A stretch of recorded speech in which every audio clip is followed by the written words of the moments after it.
বিভিন্ন রাষ্ট্র থেকে কোনটি এগিয়ে কোনটি পিছিয়ে তা নির্ধারণের জন্য ৩টি সূচক ফলো করে। এই সূচক ৩টি আমি তুলে ধরছি। আয় সূচক, জিএনআই পার ক্যাপিটা, এক্ষেত্রে মাথাপিছু আয় কেমন,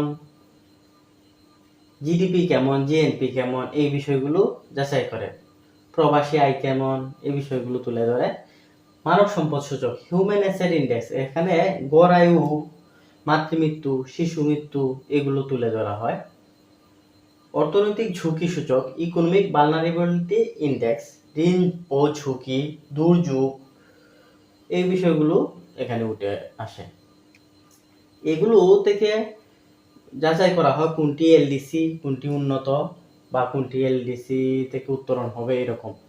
এটি একটি কমিটির মাধ্যমে করা হয় যেটির নাম CDP, committee for developing policy বা ডেভেলপমেন্ট পলিসি, এবং সিপিডি হচ্ছে এটি নিয়ে বিশ্লেষণ করে বাংলাদেশের অভ্যন্তরে একটি সংগঠন।